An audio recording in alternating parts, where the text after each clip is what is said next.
지금 일하고 있는 그 시간, 혹시 내가 돈을 위해 일하는 게 아니라 돈이 나를 위해 일하게 만들 수 있다면 어떨까요? 매달 꼬박꼬박 들어오는 월급은 분명 달콤하고 고마운 존재지만 한편으로는 우리를 평생 일터에 묶어두는 거대한 사슬이 되기도 합니다. 내 집 마련은 언제 하나? 은퇴 후에는 뭘 먹고 살아야 할까? 정말 내가 하고 싶은 일을 하며 살 수는 없을까 같은 고민들이 밤잠을 설치게 하지만 정작 손에 남는 건 통장을 잠시 스쳐 지나가는 숫자의 흔적뿐일 때가 많습니다. 하지만 분명히 말씀드릴 수 있는 사실이 하나 있습니다. 자본가가 되는 건 태어날 때부터 정해진 운명도 아니고 수십억의 상속자산이 있어야만 가능한 꿈도 아닙니다. 자본가란 자본이 움직이는 원리를 깨닫고 내 돈이 스스로 새끼를 치게 만드는 시스템을 소유한 사람을 말합니다. 이런 변화는 지금 들고 있는 커피 한 잔, 혹은 무심코 결제한 영상 구독 서비스 같은 아주 작은 선택에서부터 시작됩니다. 평범한 직장인이 어떻게 노동의 굴레를 벗어나 당당한 자본가로 변신할 수 있는지 그 구체적이고도 실질적인 길을 지금부터 하나씩 짚어보겠습니다. 가장 먼저 머릿속에서 지워야 할 고정관념은 돈을 많이 벌어야 부자가 된다는 생각입니다. 주변을 한번 보세요. 연봉이 억대인데도 늘 카드값에 허덕이는 사람이 있는가 하면 평범한 급여를 받으면서도 차곡차곡 자산을 불려나가는 분들이 있습니다. 이런 차이는 어디서 오는 걸까요? 바로 소비자로 사느냐, 자본가로 사느냐 하는 관점의 차이에서 발생합니다. 소비자는 소득이 늘면 그만큼 더 좋은 차를 타고 더 비싼 가방을 사는 데 집중합니다. 하지만 자본가는 소득이 생기면 이 돈으로 나를 대신해 일해줄 또 다른 일꾼을 고용하는 데 집중합니다. 여기서 말하는 일꾼이 바로 우리가 그토록 원하는 자산입니다. 자본가가 되기 위해 반드시 넘어야 할 첫 번째 관문은 종잣돈이라는 이름의 기초 체력을 기르는 일입니다. 많은 분이 한 달에 겨우 2, 30만 원 아껴서 언제 부자가 되겠어? 라고 묻곤 하십니다. 하지만 종잣돈 1,000만 원, 3,000만 원은 단순히 숫자 이상의 의미를 가집니다. 비유하자면 이 돈은 거대한 눈덩이를 만들기 위해 손바닥으로 꾹꾹 눌러 뭉쳐놓은 첫 눈뭉치와 같습니다. 눈밭이 아무리 넓어도 이 단단한 첫 뭉치가 없으면 결코 눈사람을 만들 수 없듯이 종잣돈이 있어야 비로소 자산이 불어나는 속도를 체감할 수 있는 자격을 얻게 되는 겁니다. 종잣돈을 만드는 과정은 단순히 고통을 참으며 절약하는 시간이 아닙니다. 내 삶의 주도권을 타인이 아닌 나 자신에게로 되찾아오는 아주 중요한 훈련 과정이죠. 구체적으로 지금 통장을 한번 살펴보면 좋겠습니다. 나도 모르게 매달 빠져나가는 자동결제 항목들이 숨어 있지는 않나요? 큰 마음 먹고 등록했지만 발길을 끄는 헬스장 비용, 거의 보지 않는 OTT 서비스, 굳이 필요하지 않은데도 관성적으로 결제하는 최신형 휴대폰 할부금 같은 것들 말입니다. 자본가들은 물건을 살 때 가성비를 따지기 전에 이게 자산인지 아니면 부채인지를 먼저 묻습니다. 자산은 내 주머니에 돈을 넣어주는 것이고 부채는 내 주머니에서 돈을 빼가는 것입니다. 소비자로만 머물러 있으면 평생 부채를 갚기 위해 소중한 노동력을 팔아야 합니다. 하지만 종잣돈을 모으는 시기만큼은 철저하게 부채를 줄이고 자산의 씨앗을 심는 데 모든 에너지를 쏟아야 합니다. 자, 이제 종잣돈이 어느 정도 모았다고 가정해 봅시다. 그 다음은 무엇을 해야 할까요? 여기서 많은 분이 조급함이라는 함정에 빠지곤 합니다. 옆집 누구는 비트코인으로 대박이 났다더라. 직장 동료 누구는 주식으로 몇 배를 벌었다더라 하는 소리에 마음이 흔들려 제대로 된 공부도 없이 큰 돈을 덥석 투자하곤 하죠. 하지만 이런 행위는 자본가가 아니라 도박사의 길로 들어서는 것과 같습니다. 진정한 자본가는 철저하게 확률을 계산하고 위험을 관리할 줄 아는 사람입니다. 처음 투자를 시작할 때 가장 안전하면서도 확실하게 수익을 쌓아갈 수 있는 방법은 바로 지수에 투자하는 것입니다.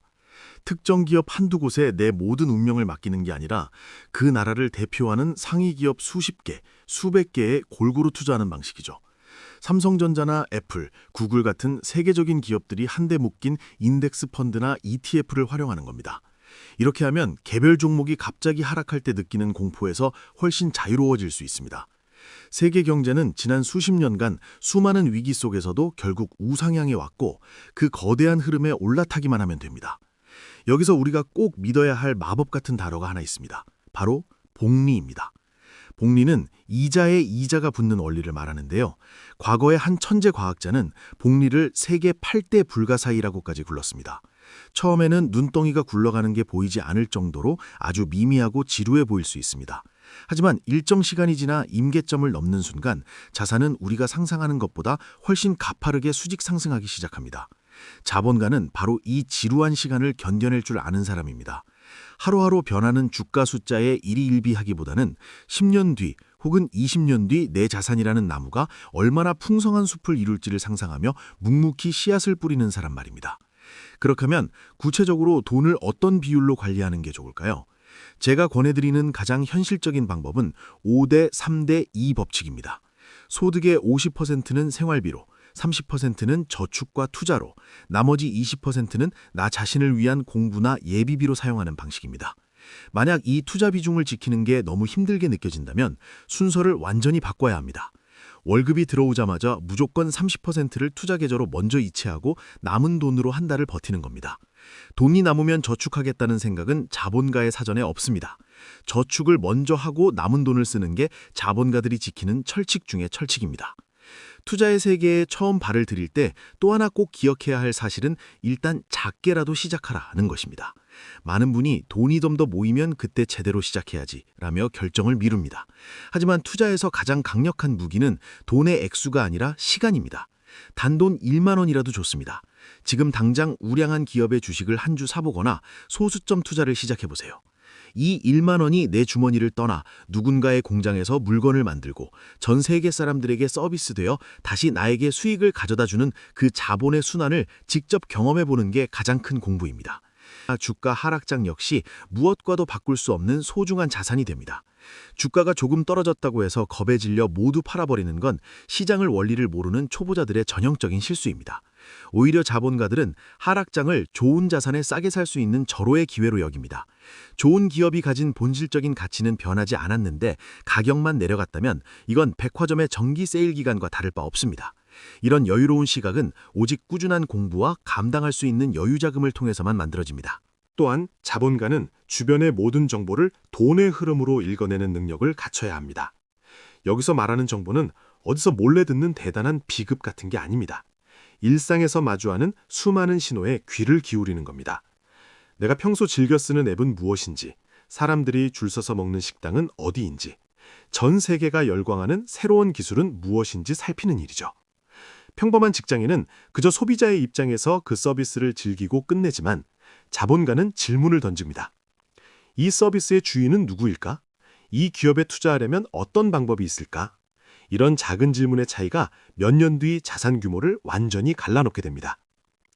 물론 이 길이 항상 꽃길만은 아닐 겁니다. 주변에서는 인생 짧은데 즐기며 살지 왜 그렇게 피곤하게 사느냐, 티끌 모아 티끌이다라며 찬물을 끼얹는 사람들도 분명히 있을 겁니다. 하지만 잊지 마세요. 그들은 당신의 노후를 책임져 주지도 않고 당신의 꿈을 대신 이뤄주지도 않습니다.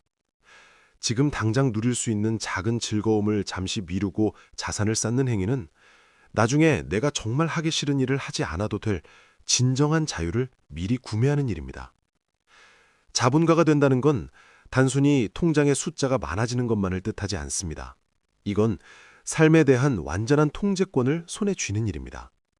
상사의 눈치를 보느라 내 소신을 굽히지 않아도 되는 자유, 사랑하는 가족이 아플 때 돈 걱정 때문에 망설이지 않아도 되는 능력, 그리고 내가 정말 가슴 뛰게 원했던 꿈을 향해 언제든 발을 뗄 수 있는 용기를 갖는 일이죠.